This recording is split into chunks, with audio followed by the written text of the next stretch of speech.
Muy buenos días, amados hermanos. Les saludo como cada día domingo en el nombre del Señor y, primero vamos a buscar el agua.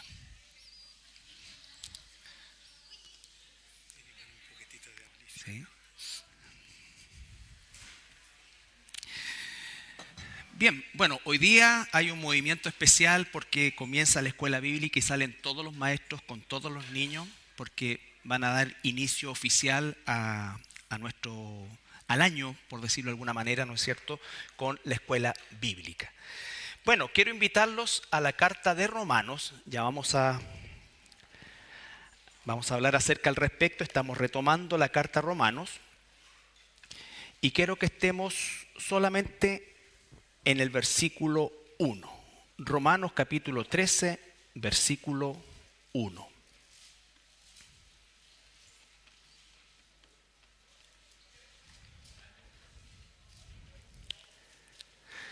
Dice así la palabra del Señor. Sométase toda persona a las autoridades superiores, porque no hay autoridad sino de parte de Dios, y las que hay por Dios han sido establecidas.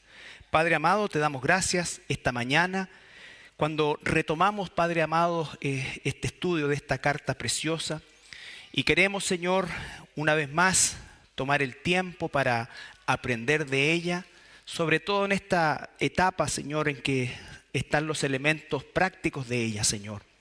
Gracias por la libertad que tenemos, Señor, de predicar tu palabra, de enseñarla y de vivirla. En el nombre de Jesús. Amén.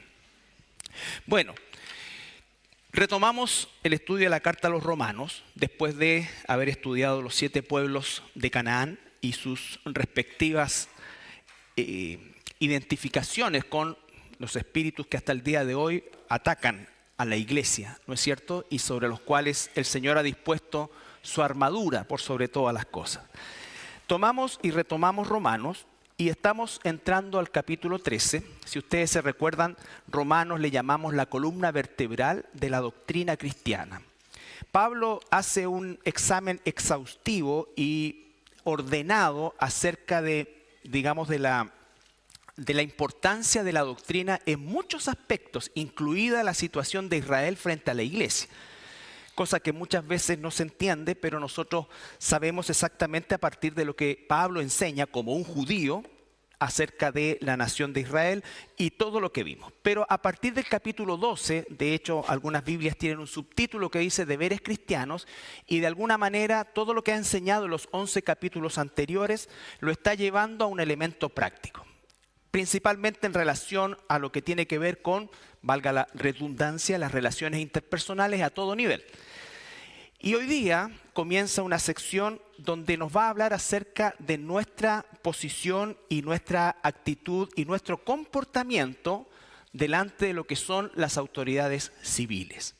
Parte diciendo, el versículo 1, sométase toda persona.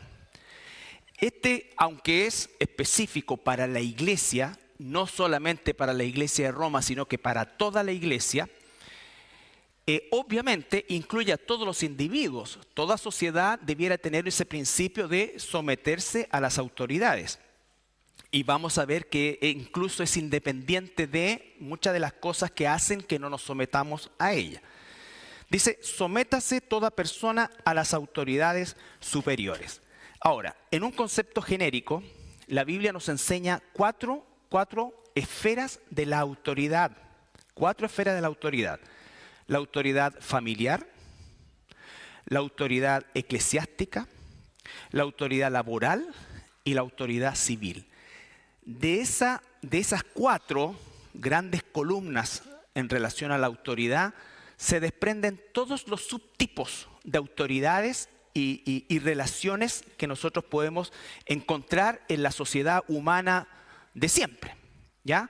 La autoridad familiar, la autoridad eclesiástica, la autoridad laboral y la autoridad civil. No vamos, por supuesto, a tocar las 3 primeras, nos vamos a centrar específicamente en la autoridad civil. Que siempre estos pasajes de Romanos resultan controvertidos y son, no pocas veces, motivo de disputas entre cristianos. Porque obviamente obviamente los gobiernos civiles en rara ocasión cumplen las necesidades reales de la población, donde estamos incluidos nosotros. Entonces, de alguna manera, se ha pensado muchas veces que debe haber una asociación entre el pensamiento del Evangelio y lo que es la influencia frente a las autoridades civiles.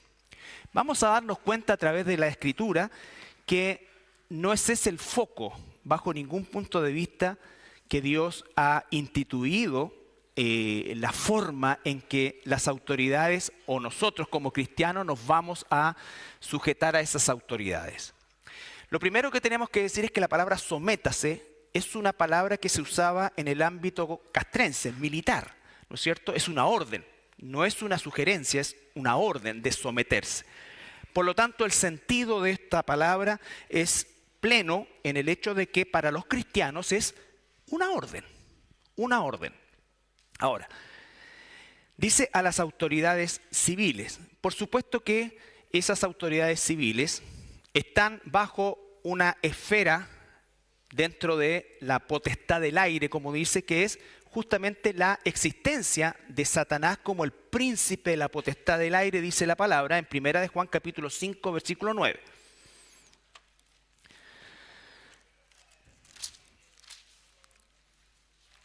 Primera de Juan capítulo 5, versículo 9. Gabrielito, ¿tú podrías cerrar esa ventana, por favor? Porque no he sanado completamente el déficit atencional. Ya no tomo Ritalin, sí, pero... Entonces, capítulo 5, de 1 de Juan, versículo 19.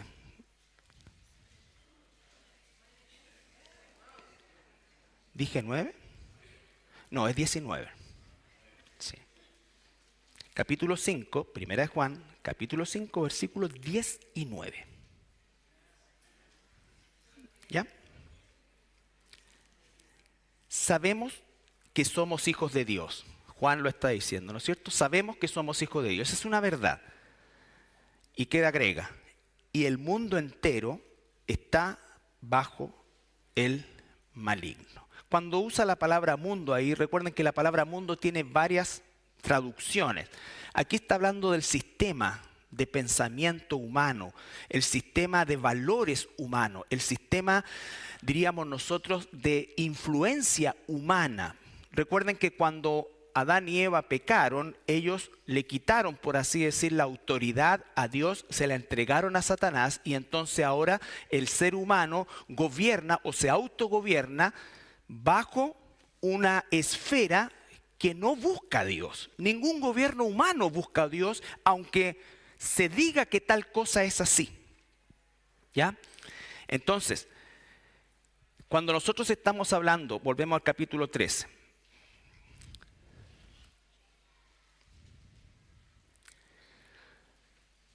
y Dios nos da esta orden: sométase toda persona a las autoridades superiores. Les vuelvo a insistir, es un tema controversial y no estoy hablando del mundo, estoy hablando de la iglesia. A lo largo de la historia, la iglesia ha convivido con gobiernos humanos, algunos peores que otros, pero el contexto directo de esta carta está quizás dentro de lo que nosotros no conocemos, que es efectivamente un gobierno imperial, con todo lo que eso significaba. Los ciudadanos no tenían derechos como los tenemos nosotros. Existía una inmensa población de esclavos que no existían ni siquiera como seres humanos.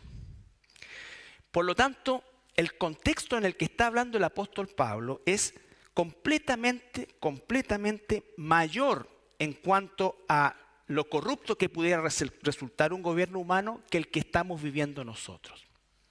Y eso agrega un valor fundamental a lo que es la orden que, inspirado por el Espíritu Santo, Él le está dando a la iglesia, a nosotros. ¿Ya? Entonces, este sometimiento parte por decir también, coma, punto y coma, porque no hay autoridad sino de parte de Dios, y las que hay por Dios han sido establecidas. Aunque el príncipe de la potestad del aire es el que influencia, ¿no es cierto?, el pensamiento humano, por sobre ese príncipe de la potestad del aire está siempre la soberanía de Dios. La existencia de un orden social con todos los defectos que tiene es algo que Dios ha instituido y permite, porque de lo contrario, lo más probable es que el género humano ya no existiría sobre la faz de la tierra. El caos, la anarquía, ya habrían hecho presa muchas generaciones antes que nosotros. Por lo tanto, Dios permite. ¿Es perfecto el gobierno humano? Claro que no.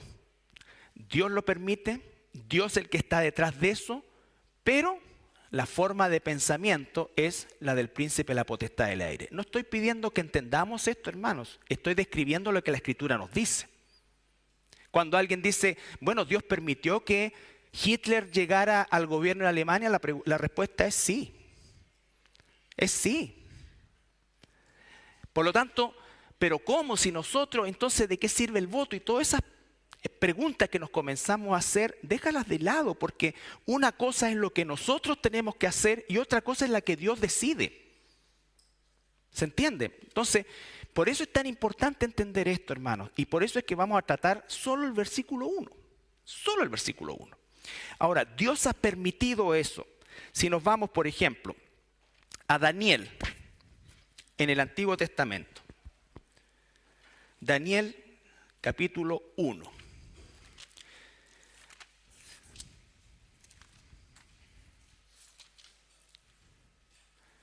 ¿Recuerdan la historia de Daniel? No solo lo del foso de los leones. Espero que conozcan la historia de Daniel, aunque sea en dibujo animado, porque es clásica. Si no, cerremos por fuera y no.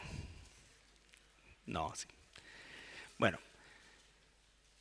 Daniel, todos sabemos, ¿no es cierto?, era un judío de clase alta o noble, no dice claramente, pero fue del grupo que Nabucodonosor seleccionó, por así decir, ¿para qué?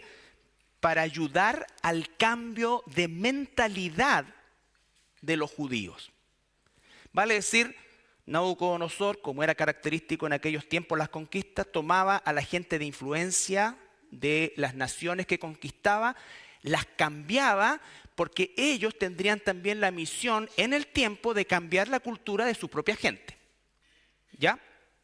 Y vemos acá en el capítulo 1, versículo 1 y 2. En el año tercero del reinado de Joacim, rey de Judá, vino Nabucodonosor, rey de Babilonia, a Jerusalén y la sitió. Hasta ahí vamos en un hecho netamente histórico, real. ¿No es cierto? ¿Quién era Nabucodonosor? Un rey, digamos, realmente despiadado, corrupto y todo lo que nosotros podamos imaginar. ¿Ya? Y el versículo 2 es increíble porque dice, y el Señor, ¿se dan cuenta? Es Él. Dios permitió a Nabucodonosor sitiar, destruir, quemar, matar y llevar cautivo a una parte importante de la población judía. Pero ¿cómo? Dirá alguien. Dios es soberano. ¿Recuerdan cuando Jeremías advierte que se arrepientan? Bueno, Dios muchas veces usa naciones y gobernantes para disciplinar, para juzgar a su propio pueblo.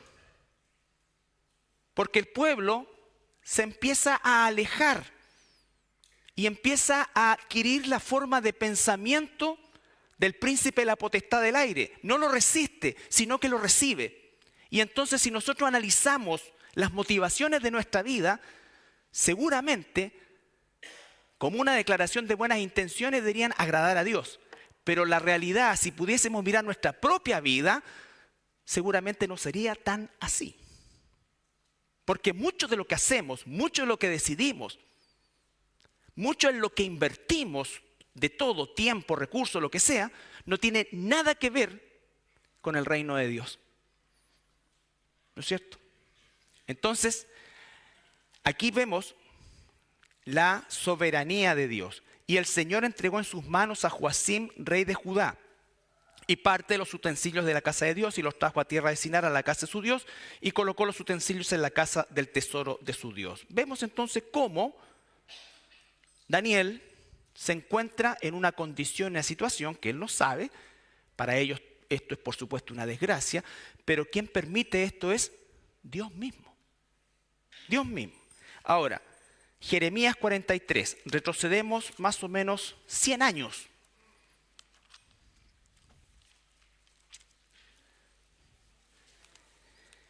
Jeremías 43, 10.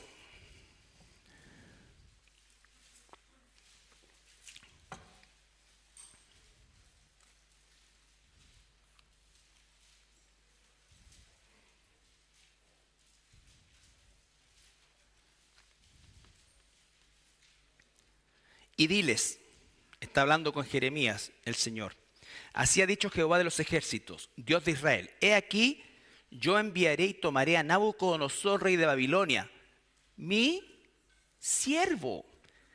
Hitler fue un siervo de Dios. Obviamente no en el sentido que nosotros lo tenemos, pero ¿qué es la palabra siervo? Es un servidor. Le sirvió a los propósitos. ¿Sabes por qué? Y puede resultar esto espantoso, pero hace mucho tiempo Dios estaba, ¿no es cierto?, pidiendo, entre comillas, estoy hablando en términos antropomórficos, pidiendo que los judíos volvieran a la tierra de Israel. Los judíos no se movían de donde estaban. ¿Por qué? Porque en Alemania manejaban todos los negocios, en Estados Unidos manejaban todos los negocios, en Europa manejaban la economía. Y no se iban a mover. Y Dios manda a un siervo, ¿para qué? Para que los traiga de vuelta. Y es así, como después, inmediatamente después de la Segunda Guerra Mundial, del final de la Segunda Guerra Mundial, se establece el Estado de Israel. Porque por voluntad propia no habrían salido. No habrían salido. Entonces, mis hermanos, no estoy pidiendo ni que lo... No, sí, aceptémoslo. Pero que lo entendamos, no. Dios tiene sus medios. Y Dios le dice acá, yo voy a mandar a mi siervo y pondré su trono sobre estas piedras que he escondido y extenderé su pabellón sobre ella. Entonces, lo que está diciendo es, yo voy a Nabucodonosor es servidor mío. Cumple mis propósitos. ¿Por qué? Porque este pueblo infiel lo voy a disciplinar y voy a usar a este rey Nabucodonosor. Yo le voy a entregar a Joacim. Yo le voy a entregar los utensilios. Yo, dice el Señor. Entonces, no hay ningún presidente de la República o gobernador o lo que sea que escape de la soberanía de Dios. ¿Estamos? Eso no significa entonces que ¿cuál querrá Dios que vote a él? O si votaste por otro, entonces churra, está ahí fuera de la voluntad de Dios. No. Es otra cosa, es otra esfera. Es otra esfera. Por eso es tan importante entender que los cristianos debemos clarificar nuestra participación como ciudadanos bajo el concepto político, hermano. El propósito de Dios y de Jesús al venir a este mundo nunca fue ni cambiar la sociedad, ni sacar a los gobernantes de turno, que lo pudo haber hecho, ni siquiera provocar un cambio social donde se pudieran obtener derechos. No lo hizo, hermanos. Por lo tanto, nosotros debemos saber exactamente qué es y cómo es que debemos comportarnos frente a las autoridades civiles, sean quienes sean. Sean quienes sean.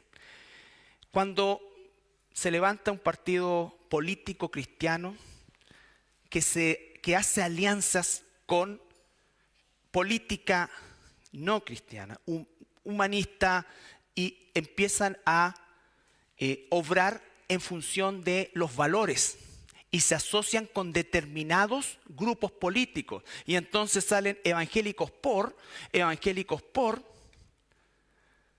pastores evangélicos apoyan la candidatura de, lo invitan a sus púlpitos. Eso, hermanos, está fuera del orden de Dios. No es eso. Ya, final del siglo XIX y comienzos del XX, se originó un movimiento protestante en los Estados Unidos, que posteriormente lo pescó el catolicismo romano, especialmente los jesuitas, la orden de los jesuitas, que se llamó la teología de la liberación. ¿Por qué? Porque existía una injusticia tremenda. Tremenda. Por supuesto que sí, una injusticia total tremenda, pero nunca a la altura del contexto de esta carta. Y entonces se comenzó a generar un movimiento en el cual comenzaron protestas y una serie de otras cosas, y obviamente muchos dirán, en base a eso conseguimos esto. No, Dios va haciendo que los tiempos se vayan cumpliendo de acuerdo a su plan, no a la intervención nuestra. No a la intervención nuestra. Llegó al punto esto, que en la década del 60 se instalan los jesuitas en Centroamérica y provocan realmente uno de los consecuencias de lo que estamos viviendo aquí. El presidente de Nicaragua, el presidente de Panamá en su momento, todos fueron fruto de esa guerrilla que se armó en Centroamérica, donde se acuñó la frase que Jesús era un revolucionario y que fue el primer revolucionario de la historia, y todo eso viene de ahí. Y tú podías ver jesuitas con su fusil, ¿no es cierto?, su ametralladora. ¿Y por qué? Porque había que entonces conquistar y traer justicia al pueblo. Puede que las intenciones, quiero creer, pudieran haber sido nobles, pero es un desconocimiento absoluto de la voluntad de Dios. Jesús Dios no nos hizo un reino, porque nosotros somos extranjeros y peregrinos, ¿no es cierto? Somos ciudadanos del reino de los cielos. Estamos aquí de paso, ¿no es cierto? Y el Señor nos hizo, ¿qué cosa? Sacerdotes. ¿Para qué? Para anunciar las virtudes de aquel que nos llamó de las tinieblas a su luz admirable. Esa es la función del cristiano. No nos llamó a ser activistas sociales. Entonces, marcha por esto, protestemos por esto. Jesús no le dijo, Pedro, las molotov, hácetelas allá, tenlo todo listo porque hoy día nos vamos contra Pilato. Y tú escribe las pancartas y marchemos por nuestros derechos. Yo sé que lo que estoy diciendo es complicado para mí incluso, por eso no veo noticias. Para mí. Y la Adri, dale con ver noticias.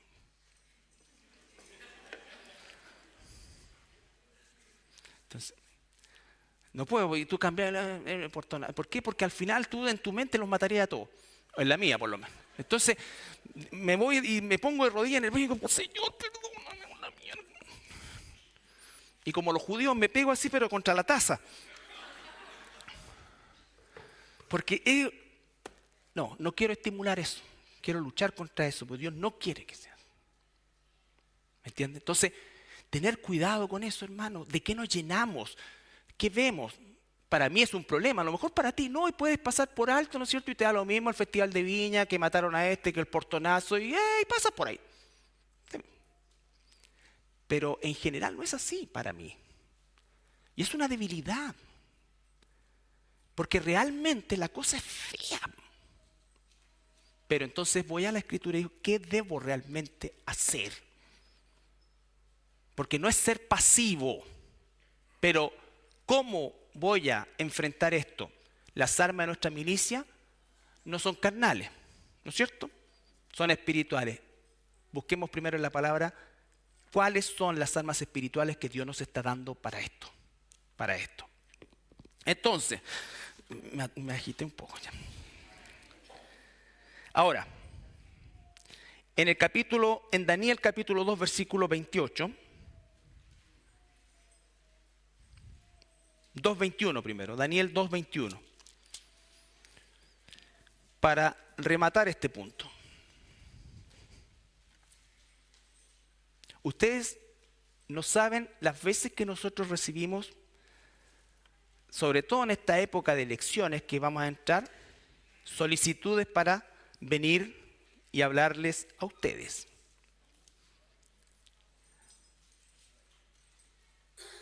¿No es cierto? Incluso si alguien de la iglesia participa activamente en política, no estoy diciendo que es un pecado, estoy diciendo que hágalo a la forma del Señor. Pero jamás este no es un lugar ni para volantear, ni para hablar, no. No. Capítulo 2, versículo 21. Aquí Daniel está recibiendo la información de lo que posteriormente le traduce, ¿no es cierto?, o le tradujo al faraón, y él en su oración de gratitud dice, Él muda los tiempos y las edades, refiriéndose a Dios. Quita reyes y pone reyes, da sabiduría a los sabios y la ciencia a los entendidos. Versículo 22, Él revela lo profundo y lo escondido, conoce lo que está en tinieblas y con Él mora la luz. Entonces, Él pone y saca. Si pudo poner y sacar reyes, puede poner y sacar presidentes, gobernantes o lo que sea. Y lo que sea. ¿Ya? Entonces, ahora el versículo 28, en el mismo capítulo 2. Cuando Daniel va a hablar con Nabucodonosor, ¿no es cierto? Nabucodonosor quiere darle la honra a él. Lo vamos a ver después, o se ve después. Versículo 27. Daniel 27. Daniel respondió delante del rey diciendo, el misterio que el rey demanda, ni sabios, ni astrólogos, ni magos, ni adivinos lo pueden revelar al rey. ¿Ya? O sea, esta revelación no es de características humanas. Pero hay un Dios en los cielos, el cual revela los misterios, y Él ha hecho saber al rey Nabucodonosor lo que ha de acontecer en los postreros días. He aquí tu sueño y las visiones que has tenido en tu cama. Dios decide revelarle en un sueño que él no entendió el futuro, incluido el último reino que falta, que es el reino del anticristo. Pies en parte de hierro, en parte de barro. Ese es el último tipo de gobierno. Pero le reveló todos los imperios. Dios le reveló todos los imperios, que vendría después Ciro, que vendría después Alejandro Magno, que vendría después el Imperio Romano, y que al final de los tiempos vendría el reinado final o el gobierno final del anticristo.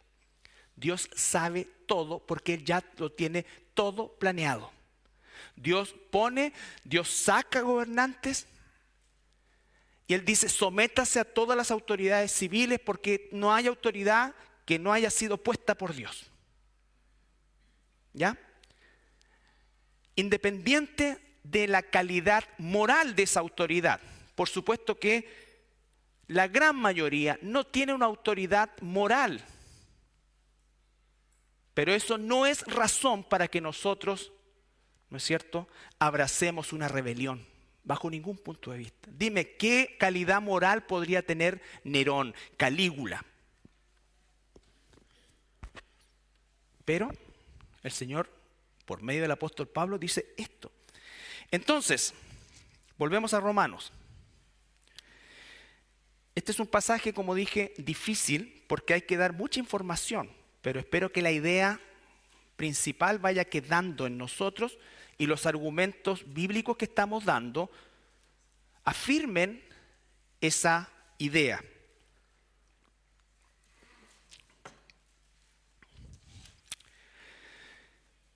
Sométase toda persona a las autoridades superiores, porque no hay autoridad sino de parte de Dios, y las que hay en ese momento puntual, y las que hay por Dios han sido establecidas. Ahora bien, ¿cuál es la causa de por qué nos debemos sujetar a la autoridad civil? Esta es una parte, ¿no es cierto? Esta es la parte de Dios, Él las colocó. Y podría no darnos ninguna otra explicación, Él las colocó. Y si Él dice que hay que someternos a esa autoridad civil, debemos someternos a esa autoridad. Sin embargo, en 1 de Pedro capítulo 2,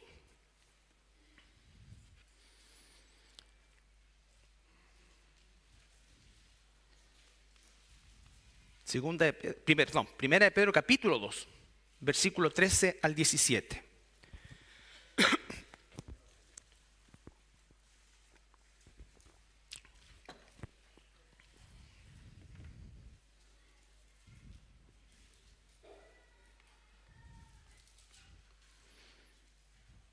Primera de Pedro capítulo 2, versículo 13 al 17.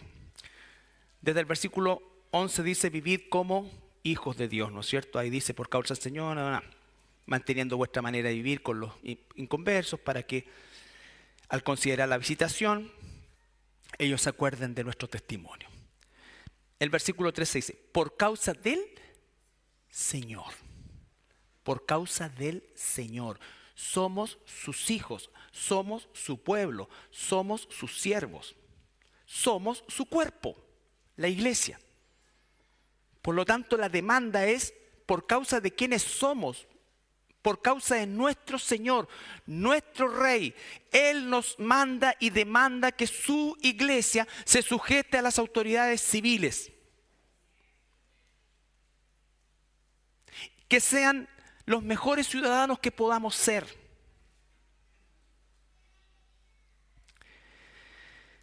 Por causa del Señor, someteos a toda institución humana, ya sea al rey como al superior, ya a los gobernantes como por él enviados para castigo de los malhechores y al avance de los que hacen bien. Esa es la parte que tendrá que rendir cuenta las autoridades.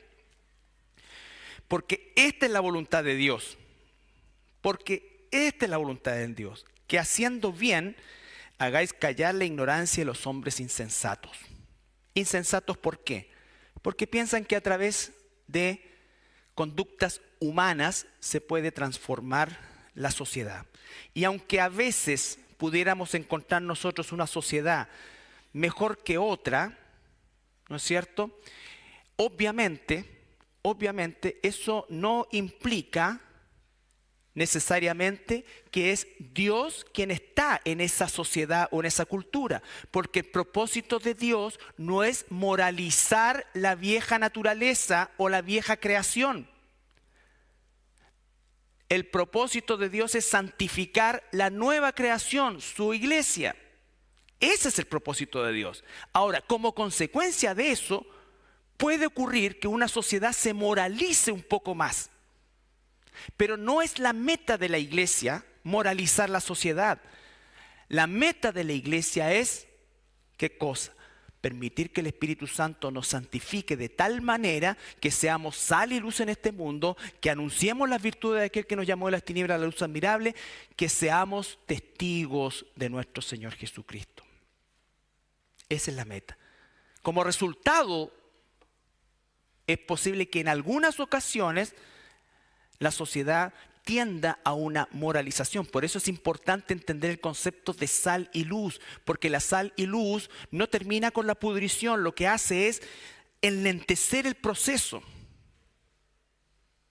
Enlentecer el proceso, pero la sociedad se sigue pudriendo igual.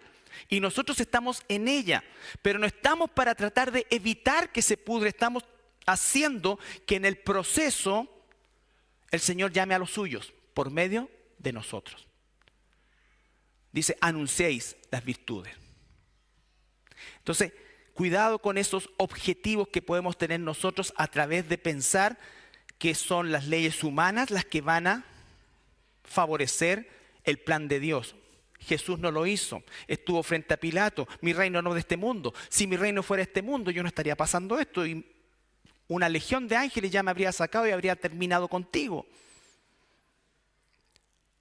Entonces, mis hermanos, nosotros, a veces, todos nosotros, tendemos a sobreestimar nuestros derechos y olvidamos que los derechos que tenemos son porque Dios ha tenido misericordia de nosotros. Y quiero decirte una cosa, cuando la iglesia, por allá por el final del siglo III, principio del siglo IV, se une con el Estado, con Constantino, dio origen al catolicismo romano. Porque ya no era una cosa espiritual, era una cosa política. Los obispos ya no eran pastores espirituales, eran funcionarios de gobierno. Y entonces nunca es así, jamás. Jamás debe ser así. La iglesia debe respetar sus autoridades, pero no se debe involucrar en el proceso, salvo, como lo vamos a ver aquí, que sea Dios quien te ponga ahí. ¿Cómo es eso? No tengo idea hoy día. ¿Se podrá hacer campaña? Tampoco tengo idea. Pero el ejemplo o los ejemplos que veo yo en la Escritura son distintos. Yo no estoy aquí, tú no estás aquí para cambiar la sociedad. La sociedad no va a cambiar, la sociedad va a empeorar. Los únicos que podemos hacer lo mejor por la sociedad, aún en su proceso de caída, somos nosotros. O debiéramos ser nosotros como iglesia. Entonces, mis hermanos, por causa del Señor, porque esta es la voluntad de Dios, versículo 15, que haciendo bien hagáis callar la ignorancia de los hombres insensatos, como libres, pero no como los que tienen la libertad como pretexto para hacer lo malo, sino como siervos de Dios. Honrar a todos, amad a los hermanos, temed a Dios, honrad al Rey. Eso es lo que debemos hacer. Entonces, no nos hagamos parte de las burlas de los gobernantes independientes, ¿no es cierto?, de que sea así. No es eso lo que el Señor quiere. No es eso lo que el Señor quiere. Ahora bien,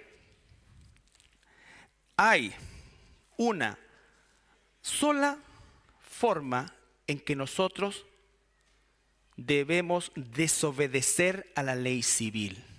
Y es cuando la ley civil impide que nosotros seamos y ejerzamos nuestro cristianismo, no nuestros derechos cristianos, nuestro cristianismo. Pero debemos estar dispuestos a tomar las consecuencias que vendrá de eso. Estamos. Entonces, Daniel 1,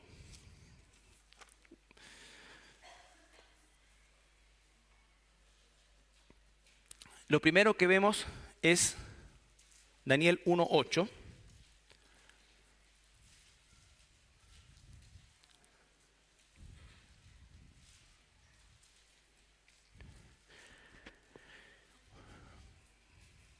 Daniel vivía bajo la ley, por lo tanto, él tenía un sistema de alimentación que se llama kosher, que significa puro, y no consumía los tipos de alimentos que se consumían en Babilonia. Ahora, Nabucodonosor a este grupo selecto de jóvenes les había dictaminado una dieta conforme a la dieta babilónica, ¿no es cierto? Lo cual era un tremendo privilegio, porque seguramente el babilónico promedio jamás comería lo que comía Nabucodonosor. Pero ¿qué hace Daniel? De forma respetuosa, él dice, y Daniel propuso en su corazón no contaminarse con la porción de la comida del rey, ni con el vino que él bebía. Pidió por tanto al jefe de los eunucos que no se le obligase a contaminarse. Daniel fielmente dice, voy a hablar con el jefe de los eunucos, ¿no es cierto? Y le voy a decir, y le pone una prueba. Y él dice, mira, si en 10 días tú notas que nosotros estamos igual o peor que los otros, quítanos y vamos a aceptar la situación. Él no sabía lo que nosotros estamos leyendo, que Dios le dio el favor. No, estoy hablando de que él confiaba en Dios y en hacer la voluntad de él, a pesar de que a lo mejor después de 10 días hubiesen aparecido con la cara más pálida o menos sanos a los ojos de esa persona. Y él lo hace, pero lo hace de una forma respetuosa, ¿no es cierto? No como esas cuestiones que uno ve a veces, esas vergüenzas que pasa, que van en un supuesto pastor evangélico, se agarra con los funcionarios públicos porque le pidieron que bajara el volumen del tarro que tenía y se ponen a pelear. Esas cuestiones, pero eso es satánico. O sea, Satanás está ahí. ¿Ya? Satanás está ahí. Entonces, no, va y respetuosamente le dice esto, a riesgo de que el jefe de los eunucos lo decapitara. ¿Ya? Pero Dios le da el favor por la fidelidad de Daniel. Luego, en el capítulo 6, ahí mismo en Daniel, estoy usando un solo personaje para no... Hay muchas y muchos ejemplos. 6:21. Ahora, el contexto es Daniel era la mano derecha del rey. Era la mano derecha del rey. De hecho, el rey vio las capacidades que él tenía, y no solamente eso, sino que vio la calidad moral de Daniel y dijo: lo voy a poner por sobre los otros sátrapas o gobernadores.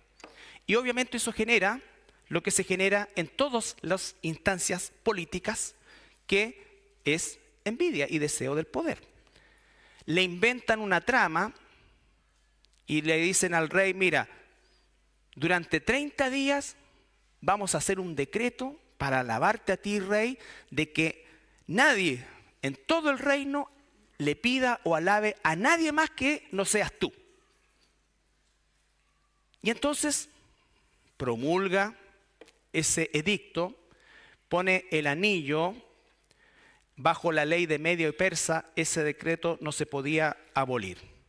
Cuando el rey se da cuenta de que esto era una trampa para hacer caer a Daniel, trata de sacarlo del embrollo, pero no pudo. Y tristemente tiene que permitir que lancen a Daniel al foso de los leones. ¿Cuál fue el pecado de Daniel? ¿Por qué desobedeció Daniel eso? Porque él cada día abría las puertas de su dormitorio, apuntaba hacia Jerusalén y oraba a Dios. No dijo Daniel: en realidad hace un mes que tanto, todo el tiempo, el Señor entiende. Cuando nosotros empezamos a negociar así, ¿no es cierto? ¿Qué tanto será si el colegio de mi hijo tomo la hostia, si esto no es nada? Si el Señor entiende. ¿No es cierto? Y eso que nadie nos está amenazando de muerte, pero para que nadie diga: uy. Pero en esta realidad, Daniel sabía lo que venía, pero él lo hizo. ¿Para desafiar al rey? No, era un funcionario excelente, el mejor, pero no iba a permitir que la ley de Dios fuera superada por un edicto humano. Y lo meten al foso de los leones y sabemos que pasó toda la noche y finalmente no le pasó nada. Pero miren esto. Cuando el rey le dice: Daniel, hijo del Dios Altísimo, a esta altura el rey ya estaba convencido de que el rey que tenía Daniel, el Dios que tenía Daniel, era distinto, a lo menos. Y Daniel respondió al rey: oh rey, vive para siempre, respeto a la autoridad. No le dije: mira, me quedaste aquí injusta, así que ahora te vas a armar una rebelión, yo tengo influencia en todo el reino y vaya a ver lo que te va a pasar. Porque nosotros somos hijos del rey y nadie nos pone el pie encima. Que se escucha. Entonces, no, oh rey, vive para siempre. Fue injusto esto, pero nada más. No sabía que Dios le iba a tapar el hocico a los leones, no sabía nada de eso. Lo hizo. Lo mismo con los 3 jóvenes que los meten al horno de fuego, la misma historia, ¿no es cierto? Dijeron: oh rey, no vamos a hacerlo, no nos vamos a postrar delante de esa estatua. Si nos lanza, en una de esas Dios nos salva, pero si no, tampoco nos vamos a postrar. ¿Ya? Con respeto, con eso. Ahora, vamos al Nuevo Testamento, Hechos capítulo 4. Hechos capítulo 4.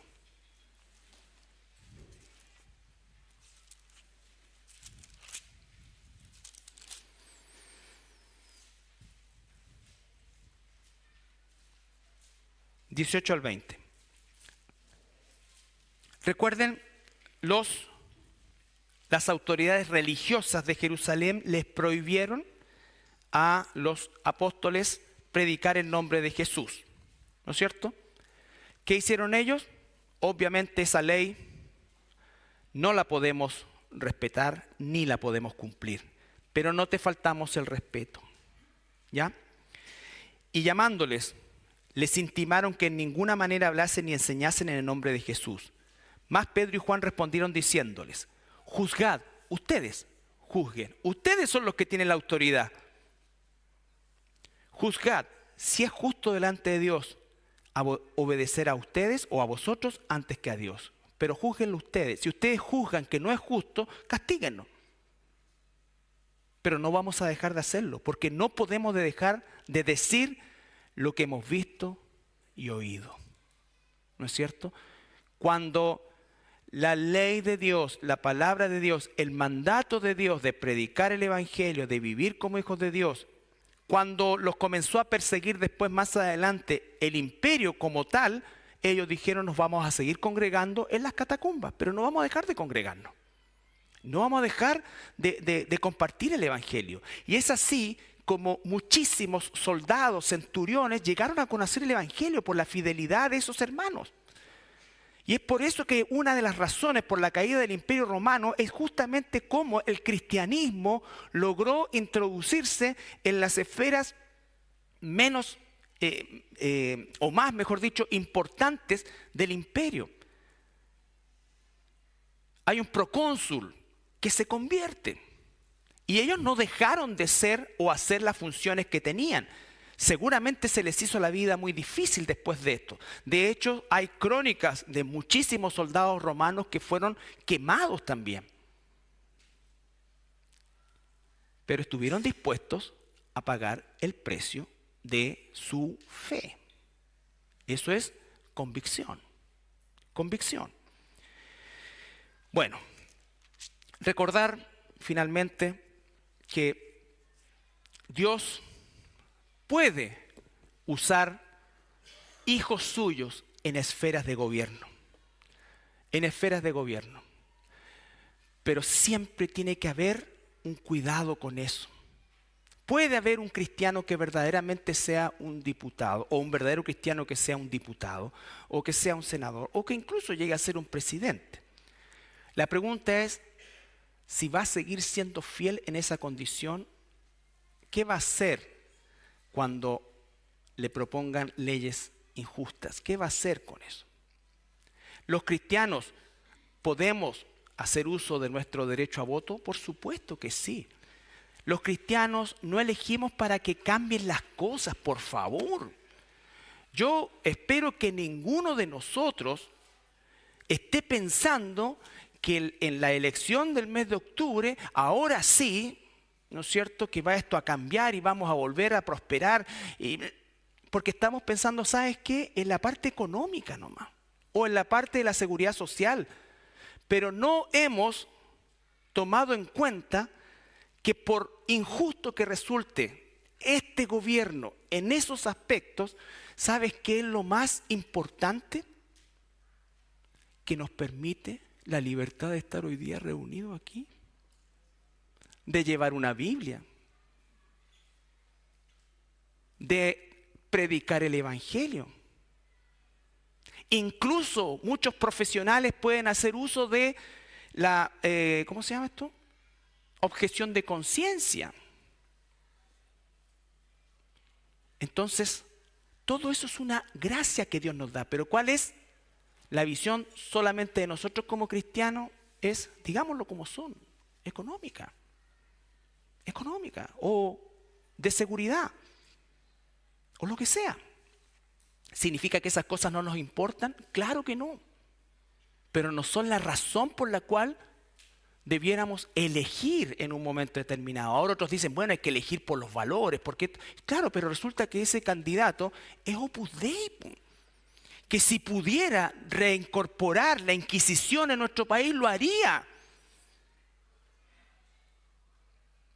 No, es que tiene valores similares. No tiene ningún valor similar, porque nuestros valores no vienen de los hombres, vienen de Dios. Este otro ni siquiera cree en Dios, pero hay cristianos que lo apoyan, o evangélicos que lo apoyan, porque siempre digo yo, no todos los evangélicos son cristianos.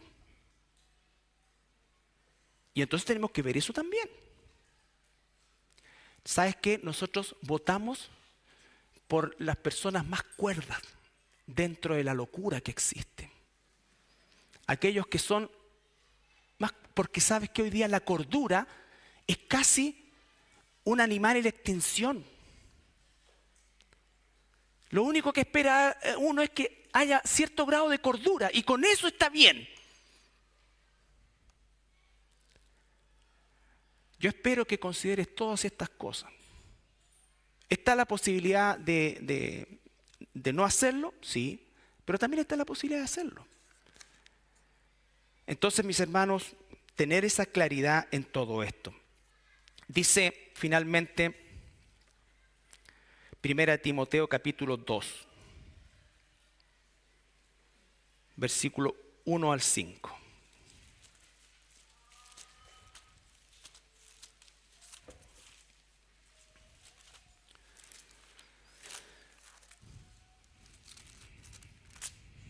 Capítulo 2, versículo 1 al 5. ¿Qué hace el pueblo de Dios?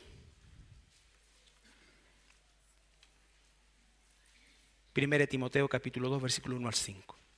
Exhorto ante todo que se hagan rogativas, oraciones, peticiones y acciones de gracias por todos los hombres, por los reyes y por todos los que están en eminencia.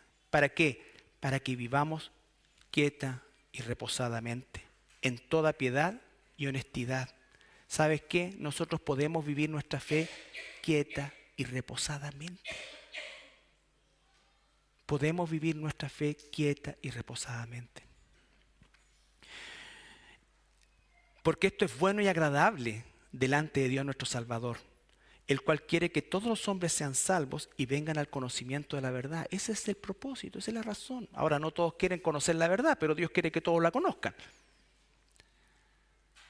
Esa es la razón de la iglesia. Esa es la razón de la iglesia. La iglesia no está aquí para cambiar los patrones sociales. Puede que, producto de la acción potente de la iglesia, los patrones sociales cambien algo. Pero eso es un subproducto de la fidelidad del pueblo de Dios. Entre paréntesis, yo al único ministro, yo que un gobierno le daría, pero todos los recursos a los hermanos evangélicos pentecostales de las cárceles, porque son el único medio por el cual realmente los delincuentes pueden cambiar. De verdad. Todo lo demás, ¿en qué enfoca? No, es que este viene de un medio malo, este viene de esto. O sea, todo eso se pierde. Se pierde. Porque no es un maquillaje social, es un cambio estructural de adentro. El ser humano, el único que puede cambiarlo es Dios. Y para cambiarnos tenemos que nacer de nuevo. Pero si nosotros como sal nos dedicamos a lo mismo que se dedica el mundo, somos como esa sal que se tira nada más que para que sirva de, digamos, esto que se llama, lo pisaban para que el polvo no se levantara, esa era la única utilidad. La sal que perdía su consistencia. No, nosotros estamos aquí para anunciar la virtud de aquel que nos llamó. Tito, capítulo 3, versículo 1 y 2. Orad por las autoridades.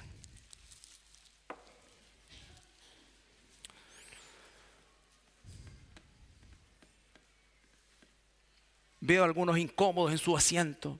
Quizás sus ideales políticos se ven removidos. Pero un verdadero cristiano tiene que soltar esto.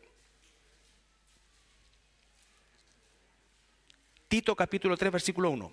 Recuérdales que se sujeten a los gobernadores, a los gobernantes y autoridades, que obedezcan, que estén dispuestos a toda buena obra, buenos trabajadores, buenos ciudadanos, cumplidores de la ley. Que a nadie difamen. Déjate de poner memes del presidente en las redes sociales o a poner me gusta. Deja. El Señor no quiere eso. Que dan material para eso es otra cosa. Pero Dios no quiere eso. Dios no quiere. Eso hace el mundo.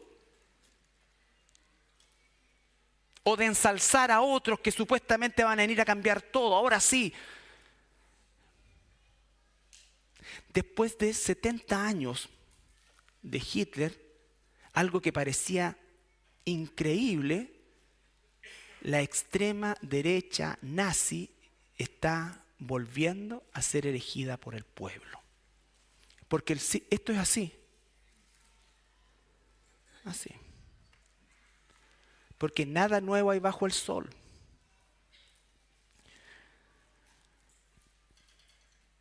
¿Dónde estaba? 3:1.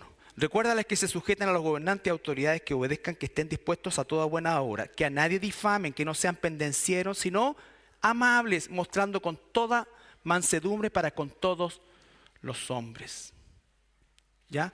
Y el versículo 3 dice, porque nosotros también, tiempo pasado, éramos, en otro tiempo, insensatos, rebeldes, extraviados, esclavos de concupiscencia y deleites diversos, viviendo en malicia y envidia, aborrecibles y aborreciéndonos unos a otros. Pero cuando se manifestó la bondad de Dios, nuestro Salvador, y su amor para con nosotros, para con los hombres, nos salvó, no por obras de justicia que nosotros hubiéramos hecho, sino por su misericordia, por el lavamiento de la regeneración y por la renovación del Espíritu Santo. Eso es lo único que puede cambiar a un ser humano. Todo lo demás es maquillaje. Entonces, mis hermanos, finalmente, solamente hemos visto el versículo 1, pero esta idea de nuestra relación con el poder político, con las autoridades civiles, debe ser este. Debemos nosotros analizarnos, cada uno de nosotros, y cuál es nuestra impronta frente a esta palabra, y permitir que el Espíritu Santo, porque de mutuo propio no lo vamos a hacer, permitir que el Espíritu Santo nos coloque en la situación correcta a los ojos de Dios. ¿Nos ponemos de pie para orar?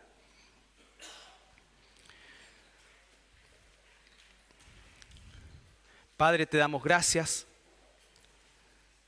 por tu palabra, Señor.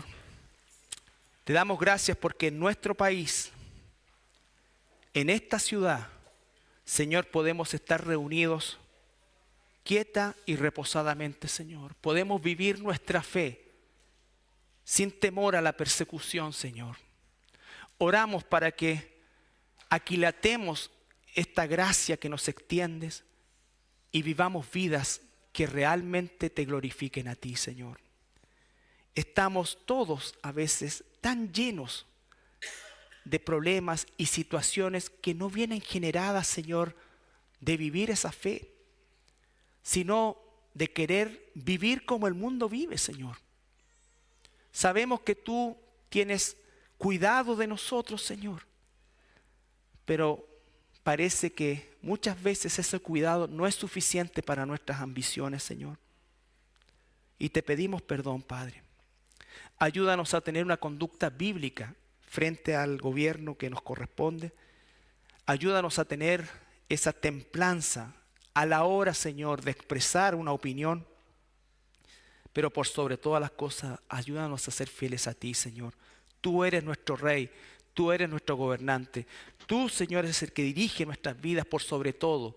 Y por eso es que la única razón para no obedecer a un gobierno civil es cuando ese gobierno civil intenta ponerse sobre ti, Señor. Pero aún ahí debemos hacerlo con la cordura y el respeto que la autoridad que hacia la autoridad se debe tener. Gracias, Padre amado, en el nombre de Jesús. Amén.